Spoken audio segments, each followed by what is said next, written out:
ഒരു ഭയാനകമായ രാത്രി.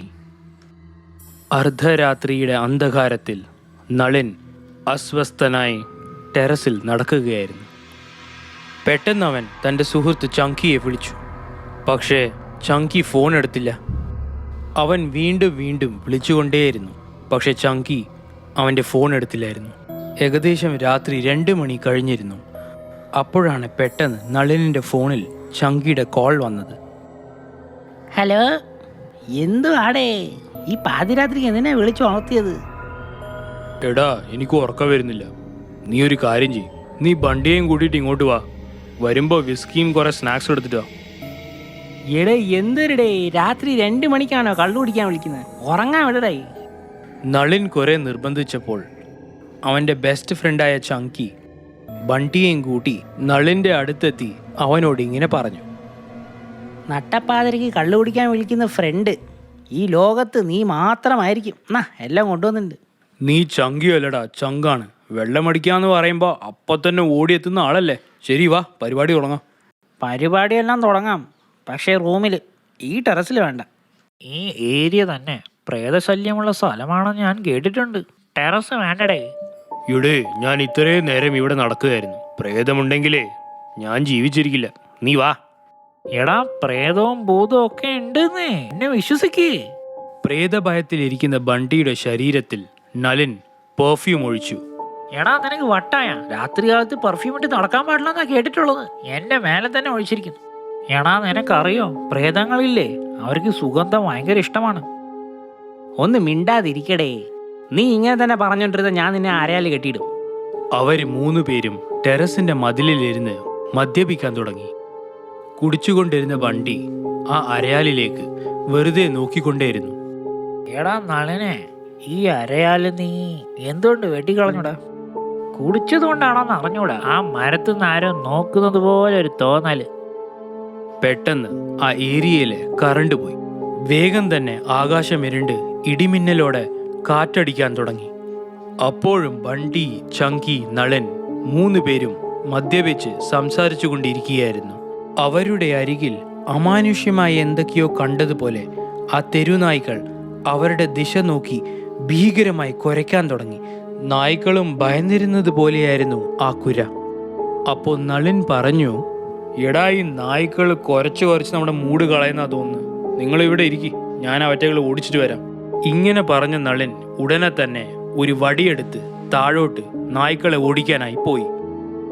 നായ്ക്കളെ ഓടിച്ച ശേഷം നളിൻ മേലോട്ട് നോക്കി ഇങ്ങനെ പറഞ്ഞു, ഓ സമാധാനം, ഇനി ആ നായ്ക്കളുടെ ശല്യമുണ്ടാവില്ല.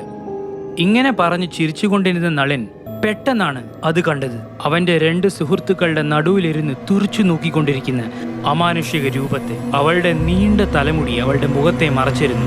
ശവത്തെ പോലെ വിളറിയ കാലുകൾക്ക് സാധാരണത്തെക്കാളും നീളമുണ്ടായിരുന്നു. ഈ കാഴ്ച നളിനെ സ്തബ്ധനാക്കി. അപ്പോൾ ബണ്ടി പറഞ്ഞു, നീ എന്താടാ ഇങ്ങനെ തുറിച്ചു നോക്കുന്നത്? നീ വല്ല പ്രേതത്തിനെയും കണ്ടോ? അപ്പോഴും നളിൻ നിശബ്ദനായിരുന്നു. ആ പ്രേതം ബണ്ടിയുടെ ശരീരത്തിലെ പെർഫ്യൂം മണത്തു നോക്കാൻ തുടങ്ങി. നളിൻ നിലവിളിച്ചുകൊണ്ട് പറഞ്ഞു, ബണ്ടി, നിങ്ങളുടെ നടുവിൽ ആരോ ഉണ്ടടാ, അവിടെ ആരോ ഉണ്ട്, വേഗം നിങ്ങളുടെ താഴെ ഇറങ്ങി വാ. എന്ത് വാടേ, തലയ്ക്ക് കേറിയാ? പ്രാന്ത് പറയാതെ മേലെ വാ. എടാ ചങ്കി, ഞാൻ പറയുന്നത് വിശ്വസിക്ക്, നിങ്ങളുടെ നടുവിൽ ആരോ ഉണ്ട്, സത്യം. വേഗം താഴെ ഇറങ്ങി വാടാ, വേഗം. ഇവന് വട്ടായി. പെട്ടെന്നാണ് ആ പ്രേതത്തിന്റെ നീണ്ട തലമുടി ബണ്ടിയുടെ കഴുത്തിൽ ചുറ്റി വരിഞ്ഞത്. അവൻ ആ കുരുക്കിൽ തൂങ്ങിക്കിടന്ന് പിടയ്ക്കുകയായിരുന്നു. അപ്പോഴാണ് ചങ്കിയും ആ പ്രേതത്തെ കണ്ടത്. ചങ്കി ആ പ്രേതത്തിന്റെ മുടി വലിച്ചു. തിരിഞ്ഞു നോക്കിയ പ്രേതത്തിന്റെ മുഖം അവൻ ശരിക്കും കണ്ടു. അതിന്റെ മുഖം നിറച്ചും മുറിപ്പാടുകളായിരുന്നു.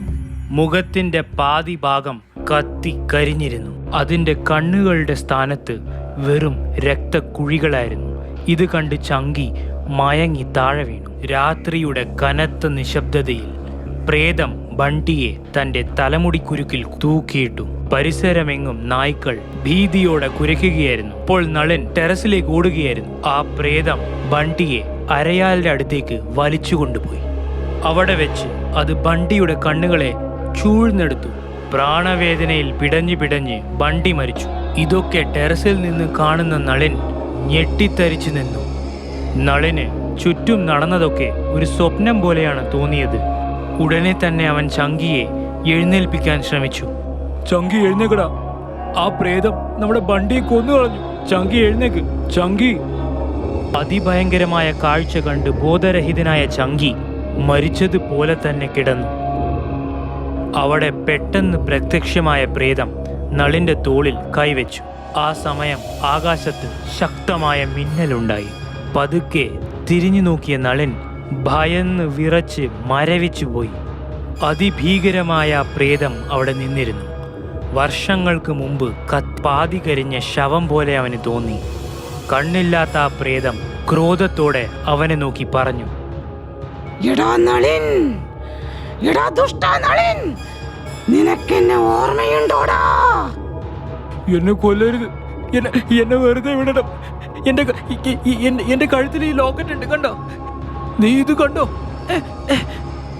എടാ നളിൻ, നീ തന്നെയാണ് എന്നെ ഇവിടേക്ക് ക്ഷണിച്ചു വരുത്തിയത്.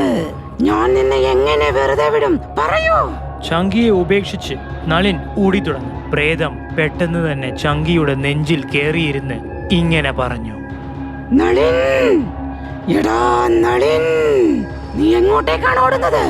അമാവാസിയുടെ ഭയാനകമായ ഈ കറുത്ത രാത്രിയിൽ നീ തന്നെയല്ലേ ഇവന്റെ ദേഹത്ത് അത്തറ് തെളിച്ച് എന്നെ ഇവിടെ ക്ഷണിച്ചത്? അതിന്റെ ഫലം എന്തെന്ന് നിനക്കറിയാമോ? നിങ്ങളെ രണ്ടുപേരും കൊന്നു തിന്നേ ഞാൻ പോകൂ. നളിൻ പ്രേതത്തിന്റെ വാക്കുകൾ കേട്ട് പേടിച്ചു വിറച്ചു. അവൻ പ്രേതത്തിനോട് മാപ്പ് ചോദിക്കാൻ തുടങ്ങി. ചങ്കിയുടെ നെഞ്ചത്തിരിക്കുകയായിരുന്ന പ്രേതം തന്റെ നീണ്ട നാക്കുകൊണ്ട് ചങ്കിയുടെ കഴുത്ത് നക്കാൻ തുടങ്ങി. എടാ, ഇവന്റെ ചോരയ്ക്ക് നിന്റെ ഭണ്ടിയുടെ ചോരയെക്കാളും ചൂടും സ്വാദുമുണ്ട്. ഇന്ന് കർക്കടകത്തിലെ കറുത്ത വാവാണ്. ഇവനെ ബലി കൊടുത്ത് രക്തം കുടിക്കണം എനിക്ക്.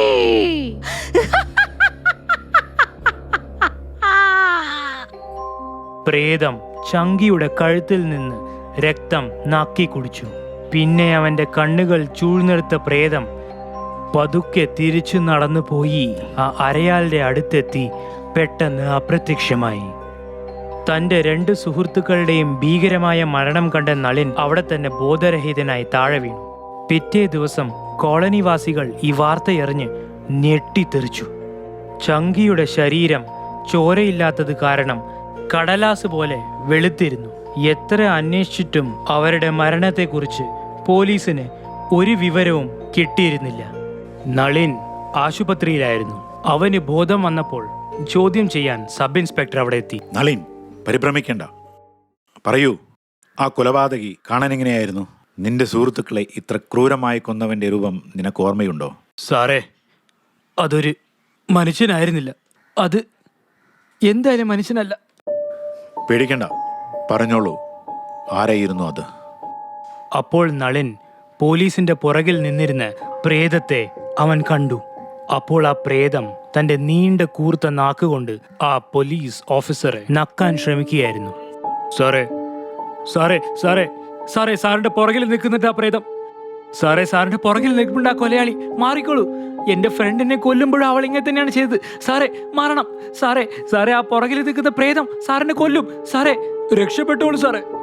തിരിഞ്ഞു നോക്കിയ പോലീസ് ഓഫീസറിന് ആരെയും കാണാൻ പറ്റിയില്ല. നളിൻ, ഇതെല്ലാം നിന്റെ തോന്നലാണ്. നീ പേടിച്ചത് കൊണ്ടായിരിക്കാം ഇങ്ങനെയൊക്കെ തോന്നുന്നത്. നീ വിശ്രമിച്ചോളൂ. നാളെ രാവിലെ വന്ന് കൊലപാതകിയുടെ സ്കെച്ച് ഉണ്ടാക്കാം, ഓക്കെ? ഇത്രയും പറഞ്ഞ ഓഫീസർ അവിടെ നിന്ന് പോയി. നളിന് ഒന്നും മനസ്സിലായിരുന്നില്ല. സ്വപ്നമാണോ യാഥാർത്ഥ്യമാണോ എന്ന് ചെറിയാനാവാത്ത അവസ്ഥയിലായിരുന്നു അവൻ. തന്റെ സുഹൃത്തുക്കൾ മരിച്ചതാണോ അല്ലെങ്കിൽ ഇതൊക്കെ തന്റെ തോന്നലുകളാണോ എന്ന് ആലോചിച്ച് അവൻ ഉറങ്ങിപ്പോയി. രാത്രിയായപ്പോൾ ഹോസ്പിറ്റലിലെ സ്റ്റാഫ് മുഴുവൻ ഷിഫ്റ്റ് കഴിഞ്ഞ് വീട്ടിലേക്ക് പോയി. ഘടികാരത്തിന്റെ ശബ്ദം മുഴങ്ങിക്കേക്കുന്ന അത്രയ്ക്കും ആ ഹോസ്പിറ്റൽ നിശബ്ദമായിരുന്നു. ആ ക്ലോക്കിൽ 2 മണി കഴിഞ്ഞിരുന്നു. അപ്പോൾ ഉറങ്ങിക്കിടന്നിരുന്ന നളിന്റെ മുറിയിൽ അത്തറിന്റെ സുഗന്ധം നിറഞ്ഞു. കൊലുസിന്റെ ശബ്ദവും കേട്ടപ്പോൾ നളിൻ മെല്ലെ കണ്ണു തുറന്നു. ഉണർന്നു നോക്കിയ നളിൻ താൻ തന്റെ മുറിയിലല്ല എന്ന് മനസ്സിലാക്കി. പകരം അവിടത്തെ മോർച്ചറിയിൽ ശവങ്ങളുടെ മധ്യത്തിലായിരുന്നു കിടന്നിരുന്നത്. അവൻ പരിഭ്രമിച്ച് ചുറ്റുമുറ്റും നോക്കിയപ്പോൾ തണുത്ത് വിറങ്ങലിച്ച ശവങ്ങൾ മാത്രമേ കണ്ടുള്ളൂ. മോർച്ചറിയിലെ വെളിച്ചം മിന്നി മിന്നി കത്താൻ തുടങ്ങി. ഒരു ടേബിളിൽ കിടത്തിയിരുന്ന ശവം മൂടിയ തുണി പെട്ടെന്ന് പറന്നുപോയി. അത് കണ്ട നളിൻ ഞെട്ടിത്തെറിച്ചു. ആ ജഡം നളിനെ കൊല്ലാൻ വന്ന പ്രേതത്തിൻ്റെ ആയിരുന്നു.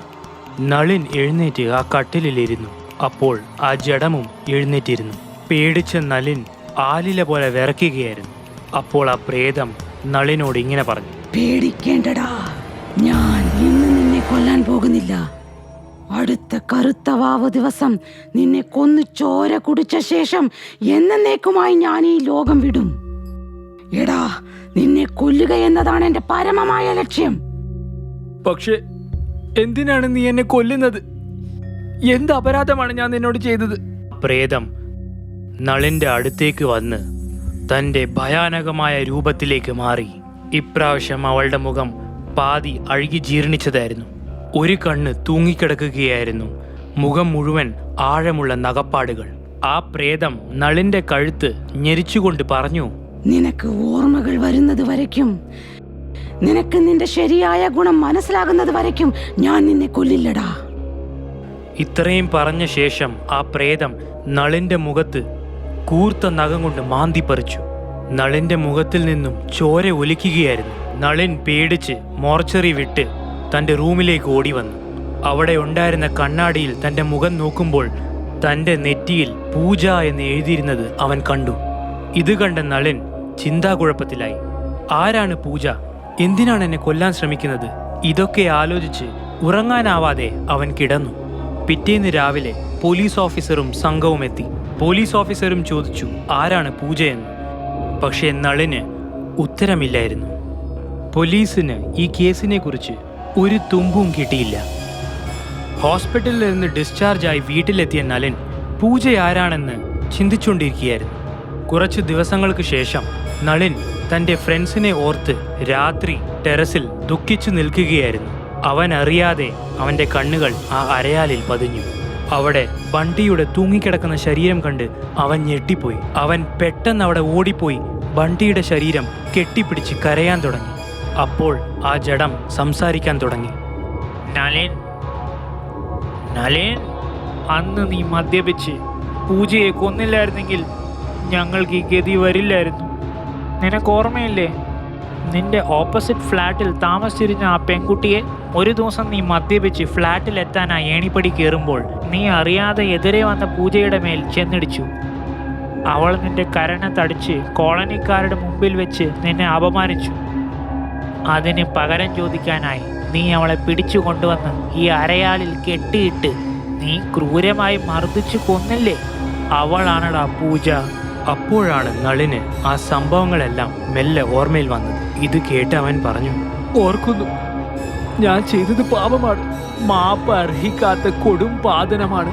അപ്പോൾ ആ അരയാലിൽ നിന്നും ഭയങ്കരമായ 2 കൈകൾ നീണ്ടിറങ്ങി വന്നു. ആ കൈകൾ നളിന്റെ കഴുത്ത് പിടിച്ച് ഞെരിച്ചു. അപ്പോൾ ഒരു ഭയാനകമായ ശബ്ദം കേട്ടു. നീ മറന്നുപോയല്ലേ, ഇന്ന് കറുത്ത വാവ് രാത്രിയാണ്. നീ ചെയ്ത കൊടും ക്രൂരതകളൊക്കെ നിനക്ക് ഓർമ്മ വന്നുവല്ലേ? ആ ക്രൂരതകൾക്കൊന്നും ഏത് ലോകത്തും മാപ്പ് കിട്ടില്ലടാ. ഇങ്ങനെ പറഞ്ഞ ആ പ്രേതം നളിന്റെ തല മുറിച്ചു മാറ്റി.